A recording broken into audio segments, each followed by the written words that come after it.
We're going to be talking today about the Star of Messiah. Now, most people refer to it as the Star of Bethlehem, right? But it's not really about Bethlehem. It wasn't about the Magi. It wasn't about King Herod. It was a sign that the Messiah was to be born. And we'll be looking at it from a Messianic Jewish perspective. Now, Messianic Judaism is the practice of Judaism with an acknowledgement of Jesus, whose Hebrew name is Yeshua, as the Messiah. Messianic Judaism is fully devoted then to Yeshua of Nazareth as the Messiah, and his teachings, of course, while being in complete continuity then with the Jewish people historically and today. And, you know, a Jewish perspective can truly illuminate the Bible, not only the Old Testament, but even more so the New Testament, which also took place within a completely Jewish environment and culture. Many difficult passages really snap into focus when they're perceived from within a Jewish matrix. So let me just share with you a little bit about who I am. My name is Aaron Eby. I'm an author, teacher, translator with First Fruits of Zion, which is a Messianic Jewish teaching organization, and with Vine of David, which is an endeavor of First Fruits of Zion that focuses on providing resources for the Messianic Jewish community. So I encourage you to take a look at our websites, ffoz.org, vineofdavid.org, and see what resources we have for people who are interested in learning more about the Bible from a Messianic Jewish perspective. Some of the resources that I was involved in producing include this Messianic Jewish Passover Haggadah, which is a book that guides families through the traditional Passover meal. We've got the Sabbath table, which has prayers and blessings and songs and things for Sabbath meals that are done at home. I recently produced this First Steps in Messianic Jewish Prayer. It's a book that discusses the idea of prayer in Messianic Judaism, what it means to pray in that Jewish context as a follower of Yeshua. Biblically Kosher is a book that I wrote about the dietary laws and what the Bible teaches about food and eating. Here we've got I wrote a curriculum on Hebrew, just beginning Hebrew concepts there. So let me tell you a little bit how I got here.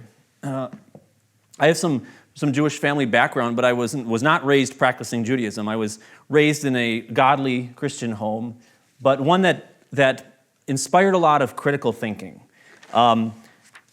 I always enjoyed the story of the Nativity. I always enjoyed the story of the birth of the Messiah, but my parents pointed out that there's quite a bit of common misunderstanding about the story. For example, if you look at a traditional Christmas pageant where you got kids acting out the story, usually you'll have them wearing bathrobes and glitter, and the angel Gabriel is a little blonde girl, and the big conflict in the story is that there's no room in the inn, right? And it's very beautiful. I don't mean to mock tradition that can be very sentimental and very meaningful to people, touching and a sweet experience. But the real story is so much more interesting and dramatic, in my opinion. A maniacal king is seeking to kill the infant Messiah. It's so dramatic. It's so inspiring, awe-inspiring. So as a young adult, I sat down one day. I was intending to write an accurate Christmas pageant, one that told the real story like it really happened. So I began researching to find out what really happened, and I've never stopped learning about the story. So when I began to really learn more about Judaism, it changed my whole perspective on this story, and it filled in so many details that I didn't even realize could be known. So the birth of the Messiah is kind of something that really led me on this field of study. It's one of my favorite topics to talk about, so I'm really happy to have this opportunity to share with you.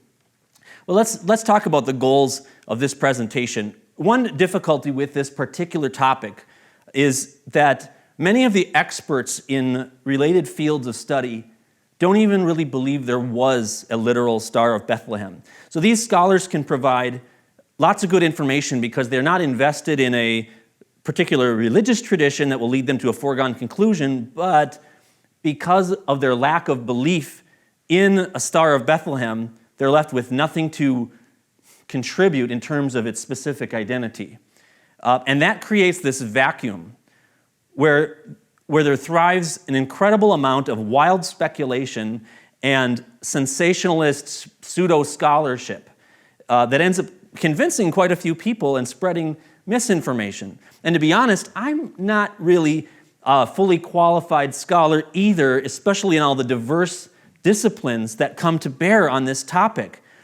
But what I hope to do is to cut through some of the sensationalism and to present to you some ideas that are based on knowable facts in their proper context, supported by mainstream credible scholarship. And I admit I have a lot to learn yet on this very broad topic, and I expect that in the years to come, I'll gain more accurate, more complete knowledge and insight. So bear with me, because I myself am just really an enthusiast more than an expert on all these topics.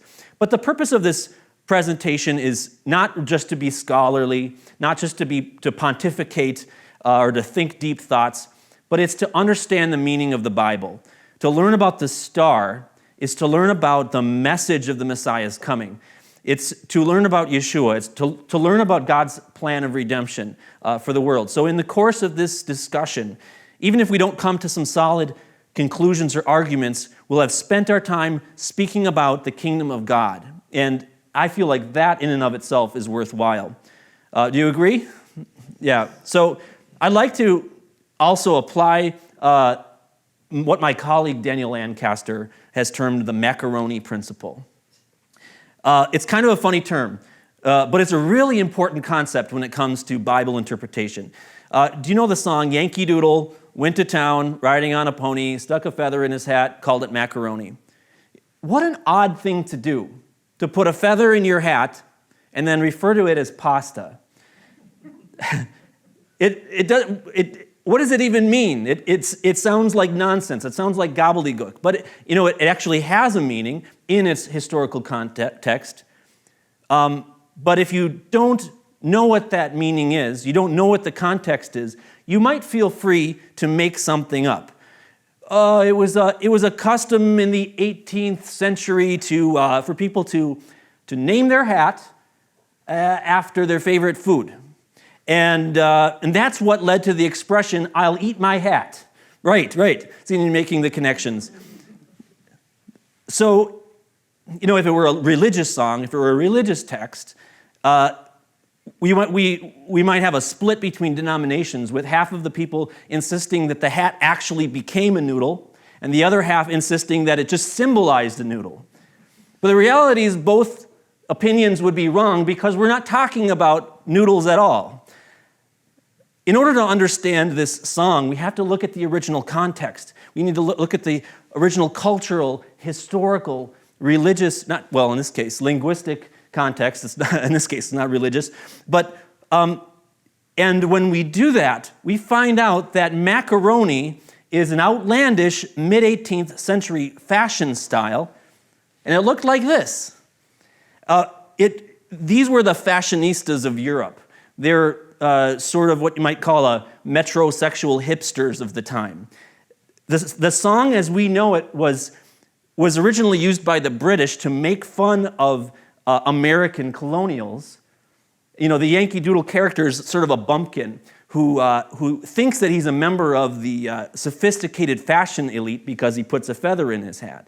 So a modern day analogy would maybe be about a suburban kid who wears his pants around his hips and thinks that he's some kind of inner city gangster or something. But when we look at older sources, from our current perspective, backwards, we get it wrong because we anachronistically import our own cultural factors and ways of thinking. So for example, I might say, I better get going before I turn into a pumpkin. Now you know what I'm talking about, because you know that I'm making a literary allusion to a story we've all heard, right? You know that I'm not actually going to turn into a pumpkin, and you know that I'm not implying that I believe Cinderella to be a historically accurate story. But an archaeologist or a historian thousands of years in the future, if they were to run across that conversation, they might have a really difficult time piecing together what I meant by that, right? So one purpose of my presentation now is to reconstruct as best as we can a first century Jewish mindset in order to help us learn about the star. Now, in discussing the star, I'd like to avoid a certain logical fallacy that often plagues this kind of discussion. It's called the sharpshooter fallacy. It's a kind of a fallacy where one begins with a desired conclusion and then cherry picks data to support it. Let me explain the name of the sharpshooter fallacy. So a man is walking through the countryside, and he sees a barn that's covered with painted targets, right? Each of which contains an archer's arrow right in the middle. And so when he sees this, he thinks, well, this barn must belong to some master bowman who can fire these arrows with great precision. So as he walks by, he sees a man with a quiver of arrows and a bow in his hand, and he says, "Are you the magnificent archer that fired the arrows into this barn?" Yes, the man replied. He says, "How did you learn to do so precisely?" And the man says, "Oh, it's simple, just watch." And he pulls out his bow and he takes an arrow and he lets it loose. It flies into the barn, into the side of the barn, and then he takes out his paintbrush and he proceeds to paint a target around the arrow. That's the sharpshooter fallacy, and that's what I'm trying to avoid in this presentation by beginning with knowable facts and then moving forward from there to whatever conclusion presents itself. You see, this is the difficulty. Rare astronomical events happen every day. It sounds like an oxymoron to say that. It sounds like a paradox to say that. But rare astronomical events are not actually that rare. And so if you ever decided, I believe that Jesus was born on such and such a day, you'll be able to look into that day at what happened, and you'll find something rare, something unusual that will happen. So it never fails. Every Star of Bethlehem researcher will refer to whatever astronomical event that they favor with the term spectacular. They'll say, oh, this star was over here, and this planet was over here, and there's this constellation here. It's spectacular. And the reality is it's never actually spectacular to anybody who's just except the one who's looking for that pattern. But that's the term. Every day, something spectacular happens in the stars. So let's clear up some misinterpretations, some embellishments, some of the traditions that have added themselves to the nativity story in Christmas culture today. Now, as I stated earlier, I don't mean to minimize or mock the traditions that can be very personally meaningful and beautiful for people. But if we want to really find out what really happened, we have to distance ourselves from some of those cultural additions that have built up over the centuries. So here's the classic three kings story that I tend to hear. So 3 kings from the east saw a brilliant star hovering overhead, which indicated that Christ, the Savior of the world, was born. They saddled their camels and followed the star to Bethlehem, where they found the baby Jesus lying in a manger and shepherds who had come to see the newborn king.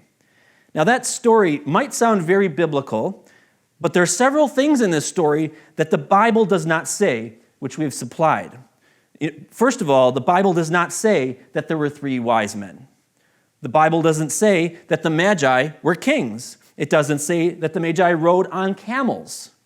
It does not tell us that they followed the star to Bethlehem. It doesn't say that the Magi saw Jesus lying in a manger. It doesn't tell us that the Magi ever met the shepherds, as is often depicted in the traditional nativity scene. It doesn't tell us that the shepherds or anyone other than the Magi saw the Bethlehem star. And the Bible does not indicate to us that Jesus was born on December 25th. And the reason that I mention that is that as we're looking for some kind of a star or event, we can't narrow our search down to just December 25th, or we might be led astray.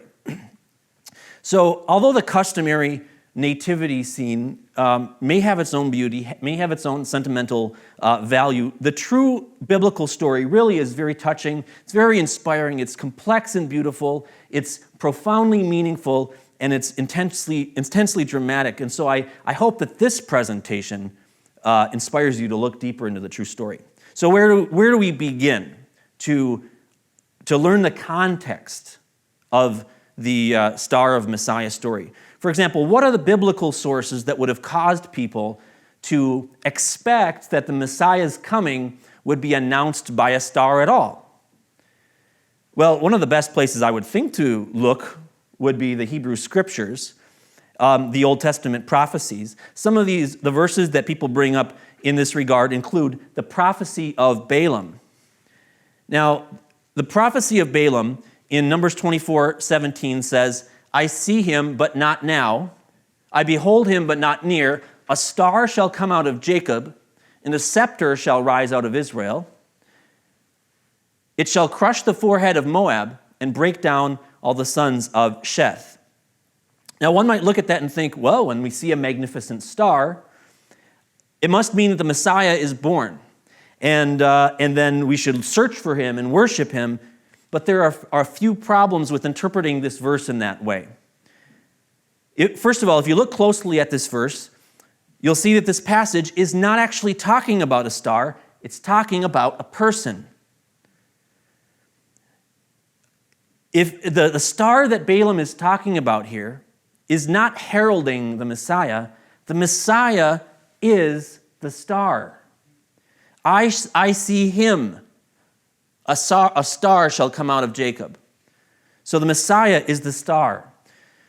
Not only that, but even if it were talking about a star here, it doesn't describe any of the characteristics of the star that we should be looking for. I mean, there are millions of stars in the sky every night that are visible with the naked eye. Then there's all kinds of unusual events, comets and planetary alignments and supernovas. Many of them have happened between the time of Numbers and the time of Balaam and the time of Yeshua. So there's no information in this prophecy about what a Star of Bethlehem should look like. So where else can we go? This verse really turned up nothing. Well, there is another passage that can provide context and shed light on the topic, a passage out of Isaiah 60. Here's how some of it goes. And nations shall come to your light. Well, that sounds promising right there. Kings to the brightness of your rising. The wealth of the nations shall come to you. A multitude of camels shall cover you. They shall bring gold and frankincense. So, gold and frankincense, that especially kind of raises our attention, right? But here's the problem with the verse. You see all these ellipses, the dots that indicated that something has been left out of the text, something has been omitted. Those are all the things that have no relevance whatsoever to the Messiah's birth narrative or the Star of Bethlehem, because this passage in context is not about the star. It's not about the birth of Messiah. It's describing Jerusalem in the Messianic future. Now, it's possible that Matthew may have had this passage in mind, but he never quotes it. He never cites it. He never alludes to it. It's our own reading of this passage and the reading of Christians throughout the centuries that have associated this passage from Isaiah with the Messiah's infancy. And so Matthew does not spare proof texts. I mean, how often does Matthew say, this was to fulfill the verse that is written such and such? So Matthew commonly does that, but he never actually brings in Isaiah 60 in reference to the Star of Bethlehem. So if we were to open up our Bible to Isaiah 60 and take a look at that and compare it to Matthew, you would find that it really doesn't describe or match the narrative of the arrival of the Magi. Now, to understand what the Star of Messiah is, we have to realize that the star appeared to nobody that we know of except for the Magi. There wasn't a stir in Bethlehem or Jerusalem of people saying, what is this spectacular event in the heavens? Mary and Joseph didn't see it. The shepherds didn't see it. The star was something that only the Magi saw, and the Magi were somehow able to discern information from this star and say, the star tells us that a king is born to the Jewish people. Now, the star communicated in a way that the Magi were able to understand. So to understand the star, we have to first identify the Magi. Once we identify the Magi, then we can learn their language, so to speak, and piece together what kinds of features they would have considered important and what would have drawn their attention. Have you ever heard the singular term for magi? One, or you have many magi, you have one magus. Magus is the singular term. What even is a magus? Now we will translate magus as sometimes as wise men in our translations, such as the King James. But a magus is a very different concept from what normally comes to mind when you think of a wise man. So now the Hebrew term here is magush, and the Greek term that Matthew uses is magos. This term magos was not invented by Matthew. There were plenty of magi who existed before the story of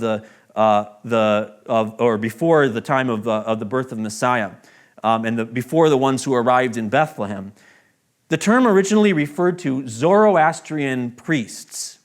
Now, it's a Persian term referring to the priests of Zoroaster who worshipped the god Ahura Mazda in the Persian Empire. Later, the term was generalized to refer to anyone who practiced magic, who practiced astrology and sorcery. So there are actually two different ways to interpret it. You could either say that it's referring to a Zoroastrian priest specifically, or you could say that it's a magician of any nationality. In fact, the term magician in English comes from the same root as magus. So it might be that or one of the Persian astrologers of the priestly class. Those are the two definitions of the term magus. We have to figure out which one it is in the context of the nativity story. The Greek term magos is used in the ancient Greek translation of the book of Daniel, where it corresponds with another term, and that's the Hebrew and Aramaic term ashaf. And that's used to describe the counselors of the Persian king at the time. So now here's really one important feature of the term magos, or magush. In all Jewish, all rabbinic literature, the term magush is always pejorative. They're never good guys from a Jewish perspective. So as we read the Star of Messiah narrative from a Jewish perspective, we should be shocked and surprised to see these magi behaving in the way that they do and coming with information about the star and finding the Messiah. The pejorative nature of the term magush or magus in Jewish culture is a critically important piece of context. Ultimately, however you want to look at it, a magush is a stargazer. That's what they do. Their business is to look at stars and to derive meaning from them. So it actually makes perfect sense that they would be the ones who would be following the star to Messiah. But where were Matthew's magi from? What indications do we have in the book of Matthew about which type of magi these were? Since, of course, a magus could be any magician or specifically a Zoroastrian priest. Well, Matthew tells us one thing about where they were from. He says that they were from the east. And that might seem to be a very general description to you because no matter where you go, you're east of something, right? If you go far enough, you'll anywhere is east. But from the perspective of Jewish culture and terminology, it is actually a specific location. For example, if I were to tell somebody that I went down south or out east or up north in the context of where I live in the United States, I'd be referring to a specific geographical region, not just a cardinal direction. If I went down south for my vacation, I didn't just continue south indefinitely. I went to a certain place. So what did the east mean in Matthew's context? The east would not have been a useful description if it was just describing a direction. But Matthew was intending to indicate to his original audience a specific place, and that's Babylon. Now, this makes sense because Babylon was home to the largest Jewish community outside of Israel at the time. Basically, there were two main centers of Jewish population. There was Israel, and there was Babylon.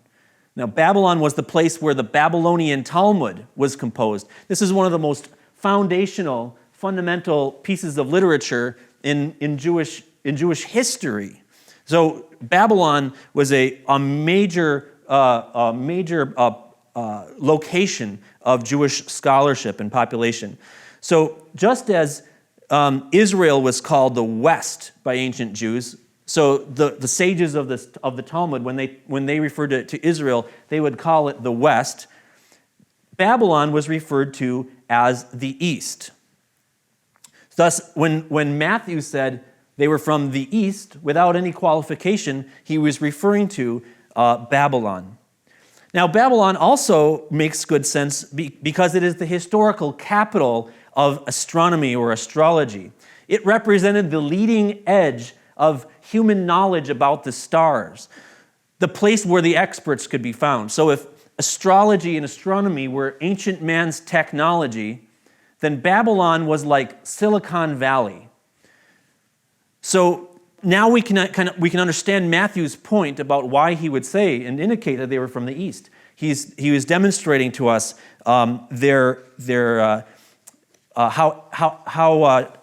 much they would have known and how good they were at how much of experts they were in interpreting the stars. Now, some people speculate that the Magi were Jewish sages who lived in Babylon, but I have to disagree strongly with that idea, and for a number of reasons. Like I mentioned to you before, magus is always pejorative in Jewish literature. You don't want to be a magus, because to be a magus would be to be a pagan. It would mean that you're doing things that are not allowed in Judaism. It refers to pagan sorcerers and magicians. It doesn't refer to sages and rabbis. The word doesn't encompass that semantic range. Not only that, but there is no indication. We have no indication from Matthew's narrative that the Magi were aware of any biblical prophecy. They knew one thing, and that was that a Jewish king was born. And they learned this only from one place, and that's from the star. We don't have any indication that they learned this from a scripture or from a prophecy. We have no indication that they knew anything of greater theological import than that.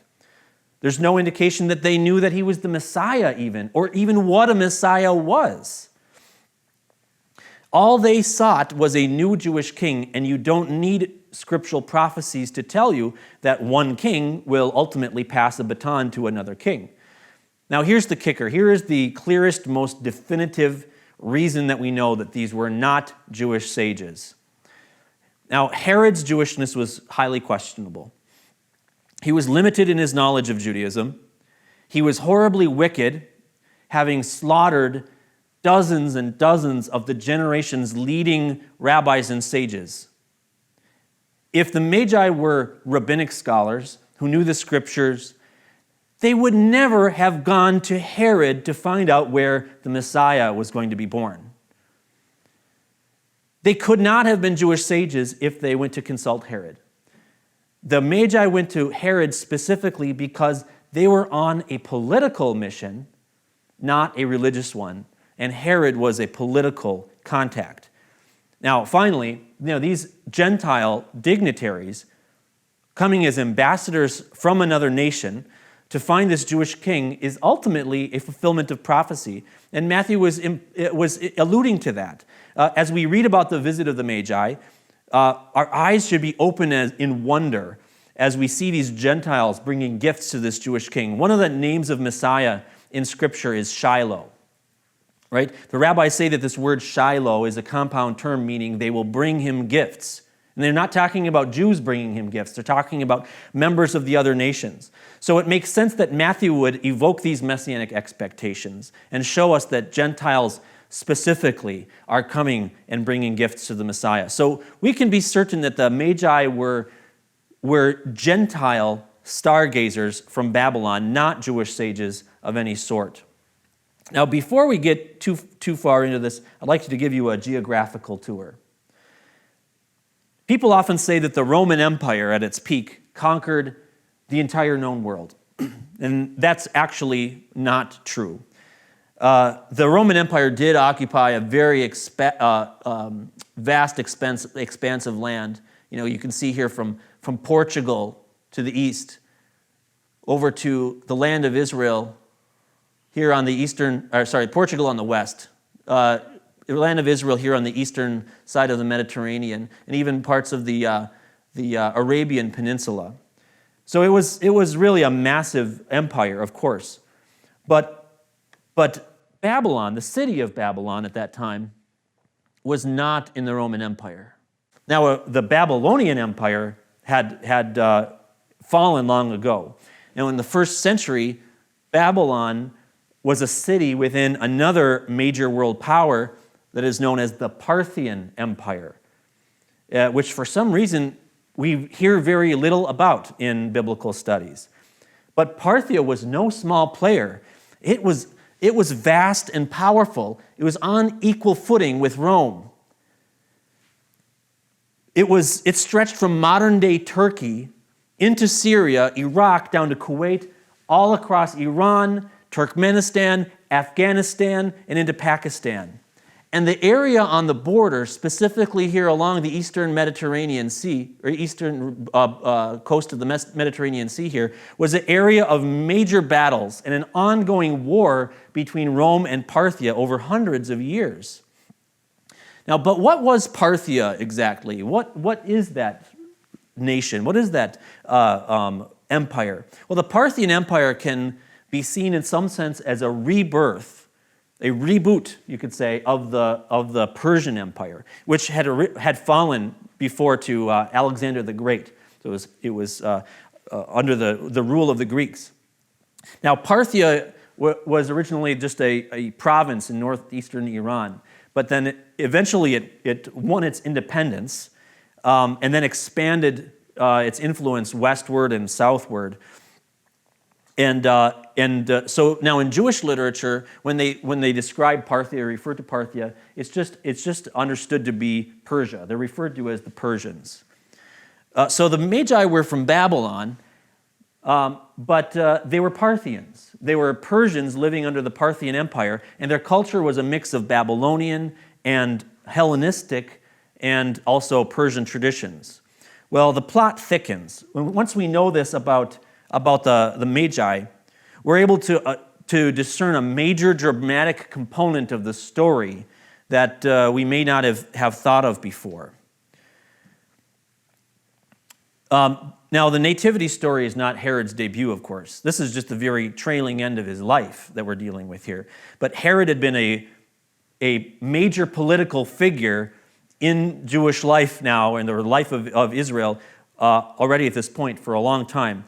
For many decades. His prior history and involvement with the Parthians specifically is very important to know. Remember, we're trying to find context now that's going to help us understand why the Magi visited the infant Jesus, right? Has anything like this ever happened before? Have Magi ever come bearing gifts to somebody before? Has a newborn king ever received gifts from another country? What is the historical context? Well, listen to this fact. You may have never heard this before, but listen to this. 30 years before the birth of Jesus, Herod sent messengers to the east bearing gifts for the new king of the wise men. I'll say that again. that kind of blow your mind a little bit or send you thinking. Herod sent messengers to the east bearing gifts for the new king of the wise men. And this is a fact I'll explain, but we learn it from Josephus, and it's an important piece of context that will help us understand the visit of the Magi. So here's a quick history lesson. In 47 BC, Herod was the governor of Galilee. He was not the king of the Jews. Now, over time, Herod was building his political power through marriage and alliances. He was a very clever, very savvy politician. And as he grew in power, the Jewish leadership became more and more uncomfortable with him because they could see his tactics, they could see his personality, and it was very troubling to them. So then in the year 41 BC, Jewish leaders confronted Mark Antony of the Roman Empire about Herod and saying, hey, we don't think he's a good fit for us as a leader. Well, Mark Antony sided with Herod, and he was appointed Tetrarch of Judea. He got a major promotion, and so the Jewish leaders' plan backfired dramatically. Well, next in 40 BC, Parthians invaded Jerusalem, and a civil war broke out. Now, why would Parthians invading Jerusalem result in a civil war? Well, it's because the Jewish people, most of the Jewish people, especially observant Jews, would much rather be under the Parthian Empire than under the Roman Empire. So, and that's because the Parthians were much more tolerant of Judaism. So the Parthians march into Jerusalem, but to conquer it, right? But to the Jewish people living there, that's liberation. So Herod now finds himself in a major conflict with his own people and with the Parthians. Now, during Shavuot, that's otherwise known as the Festival of Pentecost or the Feast of Weeks, which of course happened more than just in the book of Acts, the Parthians sent a cupbearer to arrange a settlement.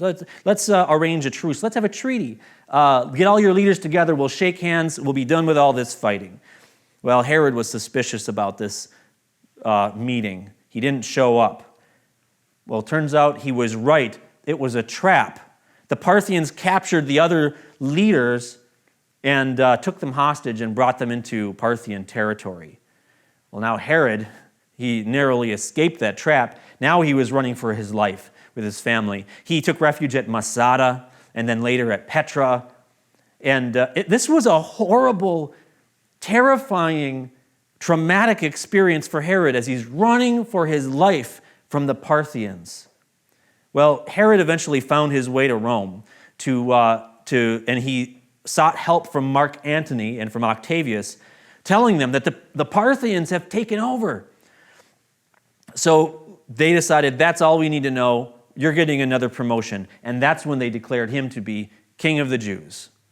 So they gave him some armies to back him up, and Herod marched into Galilee in 39 BC.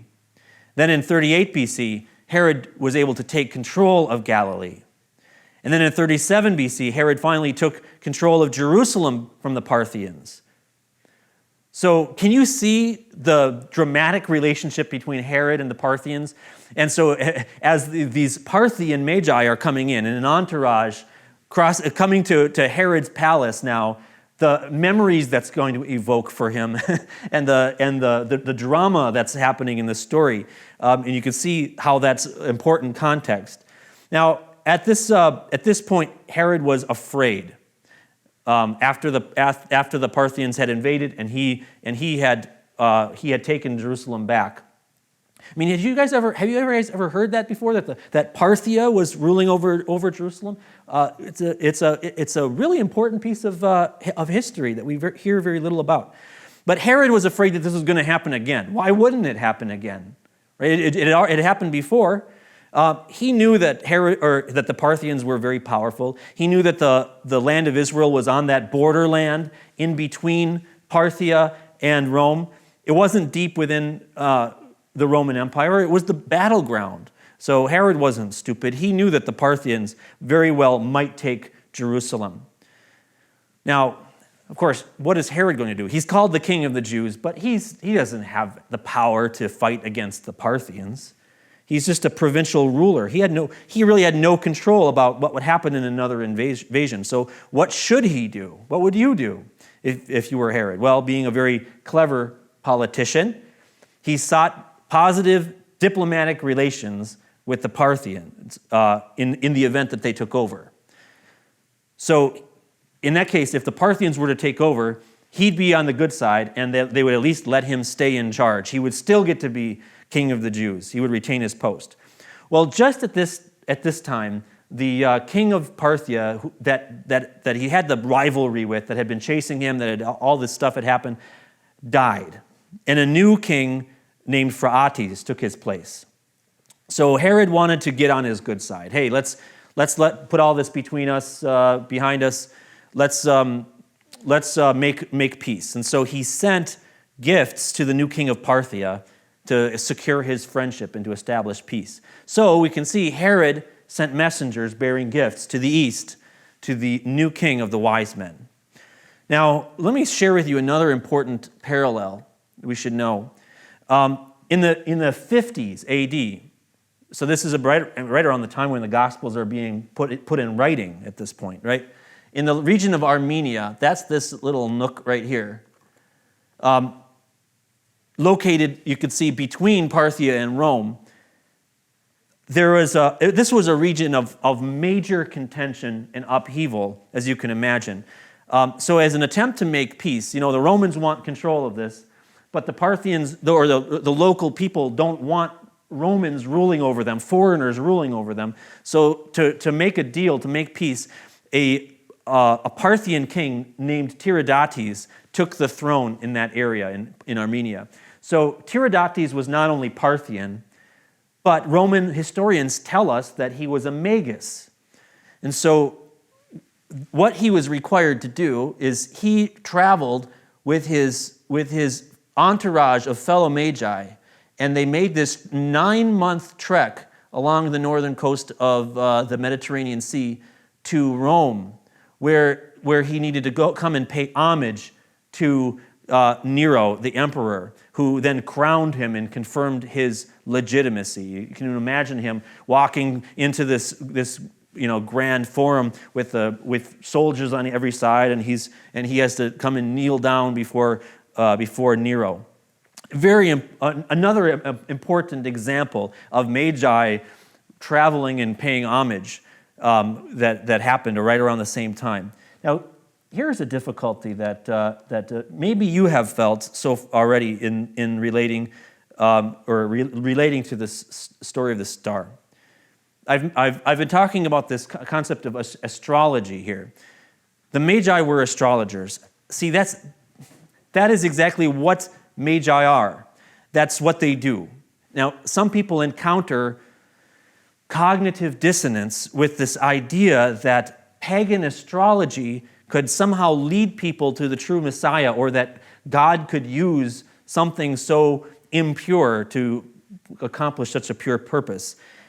But we have to remember that astrology is precisely what a magus does. That's their job. So when Matthew decided to use the term magi, he wanted us to be thinking about astrology. Now, as modern people, as Christians and as Jews, we have a difficulty with astrology. But we often forget that until modern times, astrology was considered a form of science. Galileo, he's famous for being an astronomer, for being a scientist, but in fact, we think of him as the founder of modern science, and that's the way that our modern civilization wants to remember Galileo. But historically speaking, Galileo was just as much an astrologer as he was an astronomer. Likewise, Johannes Kepler was not just an astronomer, he was an astrologer. And, that's exactly why people studied about astronomy at that time. It wasn't just that they were curious about the extended universe, and they were nowhere near thinking about putting satellites and spaceships into orbit, right? Astrologers like Kepler and like Galileo felt that if they knew more about the paths of the stars, they would be able to better interpret them and derive meaning from them and predict the influences that they would have on our lives. So today, astrology is an unfriendly term, but it wasn't very long ago that it was welcome. Now, the approach to Judaism to astrology is what you might call qualified acceptance. That is, don't do it, but that doesn't mean it doesn't work or that it's not real. In fact, there's an assumption in Judaism that it does work and that it is real. But Judaism has historically taught that the paths of the stars dictate the fates of the world, but the Jewish people are not confined by those dictates and need not fear or consult the stars. And to do so would be to demonstrate a lack of faith in the power of God over nature and over his special, a lack of faith in his special relationship with Israel.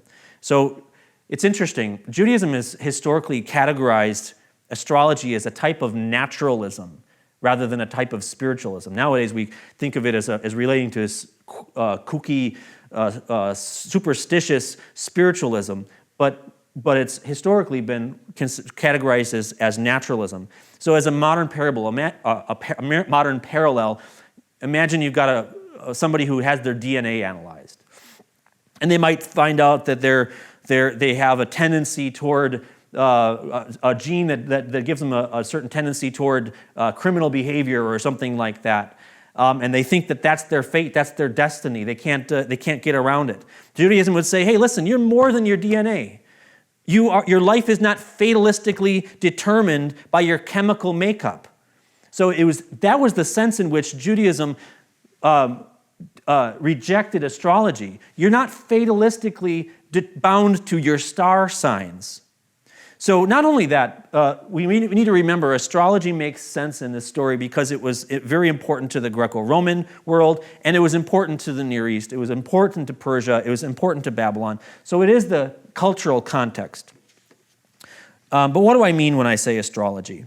Well, astrology is the belief that there is meaning in the paths of the stars, whereas astronomy is just the observation of the motion and of the nature of celestial objects. Astrology seeks to find some meaning in it. Pagans believed that the stars exerted influence on humans. So some belief systems among the pagans would say, well, you can avoid or you can modify that influence somehow if you do the right things. Others would say, no, you can't. Your fate is fixed. The difference in Judaism, though, is that God is in control. No, not that the stars don't have meaning. It's that you don't have to worry about what the stars say. Now, don't forget that the Bible actually calls the stars signs. When God created the stars, he said, let them serve as signs. The scriptures describe the constellations. The scriptures speak prophetically about astronomical events. It talks about the sun or the moon being darkened and things like that. Those are astronomical events that do have prophetic meaning. Well, of course, the Bible certainly prohibits divination, prohibits star worship, but that's not at all what we're talking about here, is it? In Jewish belief, the zodiac and the constellations were crafted by God with meaning. He didn't just randomly cast the stars into the sky like he's throwing out seeds or something like that. But he knows them by name. He intended for them to be where they are. So their positions testify in some way about God. In Jewish belief, astrology and divination actually work. Now, that doesn't mean you should do them. But the Bible doesn't say that you shouldn't, do not consult the entrails of a goat to determine the future because that's just superstition and it's never going to work. No, the Bible just says don't do those things, right? So in Jewish lore, astrology is actually the primary supernatural way that Gentiles discern truth. You got to remember that in biblical times, Gentile pretty much equated to idolater. There was the Jewish people, and then there was people who worshipped other gods. So in Jewish lore, if a Gentile, without the Torah, without the scriptures, how were they to find out about supernatural things? How were they to discern things? They just practiced their religion. They'll perform divination and astrology and magic and whatever, and that's how they come to know things that are just not naturally known. So in Judaism, prior to the modern era, this was just an assumed fact of life. Let's take a look at the literary context. We're going to shift gears a little bit and look at we looked at the history. Now let's look at the literary context of the story of the star. Matthew's account of the visit of the Magi is not the first account in Jewish tradition about a birth star. In fact, there were stories circulating around potentially for centuries about stars that appeared at the births of significant individuals. Now here's a translation of a verse of the song called Cuando el Rey Nimrod. It's a beautiful song. It's written in the Ladino language, which is sort of a Judeo-Spanish, really kind of a very archaic sounding mix of Portuguese and Spanish and Hebrew. Very beautiful song, beautiful language. And the song itself is only maybe a few hundred years old, but it's it's based on a much older oral legend, and it gives us a really beautiful picture of what happened in the story. It says, when King Nimrod was going out to the field, he looked to the heavens and to the stars and saw a holy light over the Jewish quarter, a portent of the birth of our father Abraham. You have to understand, in Jewish legend, before we see Abram introduced in the Bible, he's portrayed as being in this ongoing rivalry with Nimrod. And so here's an excerpt of this ancient story in a little more detail. This is from the book, a book that's called Sefer HaYashar, which sometimes is called the Book of Jasher. And it's not the Book of Jasher that the Bible itself talks about. Nobody promotes it as that. Nobody believes it to be that. It's just an ancient source of Jewish legends. And so here's what it says. On the night that Abram was born, Terah's servants, remember Terah is Abram's father, Terah's servants, the wise men of Nimrod, and all of his astrologers came. They ate and drank at Terah's house. They celebrated with him all that night. And as all the wise men and astrologers were leaving Terah's home, they looked up toward the night sky at the stars. They saw one large star come from the east and shoot across the sky, and it swallowed 4 stars from the 4 cardinal directions. Now, as the story continues, these astrologers of Nimrod, of his court, debate, and they're concerned because they don't like what Nimrod's like when he's angry, and they don't want to make him upset. But they say, should we tell him about it? Should we not tell him about it? They conclude, if we don't tell him what we saw, then he'll find out about it anyway, and then we'll be held accountable. So to preserve our lives, to preserve our job security, we'd better let him know what we saw. And so that's why Nimrod heads out in an attempt to kill the infant Abram. Here's another story from another ancient book of Jewish legends called the Midrash Rabbah.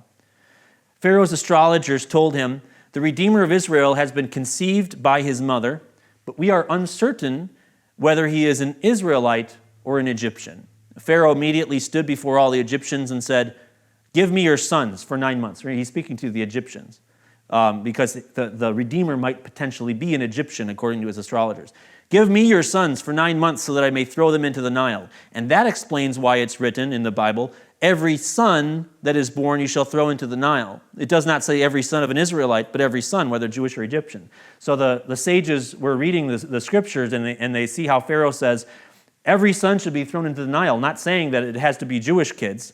And they're trying to figure out, well, why did he must be also including Egyptian kids. Why would that be? It's because the Redeemer, the reason that whole murder of the infants was taking place was to prevent the Redeemer from being born. That's the explanation. We know that this story, this legend was known and talked about as far back as the 1st century. It's even mentioned by the 1st century historian Josephus. Here's his version of this story. It says, one of those sacred scribes who are very sagacious in foretelling future events, that's the astrologers, of course, truly told the king, we're talking about Pharaoh, that about this time there would be born a child, which turned out to be Moses, of course, to the Israelites, who, if he were reared, would bring the Egyptian dominion low and would raise the Israelites, and that he would excel all men in virtue and obtain a glory that would be remembered throughout the ages. We know that this legend about the astrologers predicting the birth of Moses then goes back as far as the 1st century. So we're going to take a break now. I've talked about the historical and the literary context. We haven't had a chance to even begin talking about the star itself. So in the next presentation, next segment, if you're still awake, you'll get to see lots of neat graphics, and we'll talk about we'll try to narrow down and pinpoint the actual star if we can.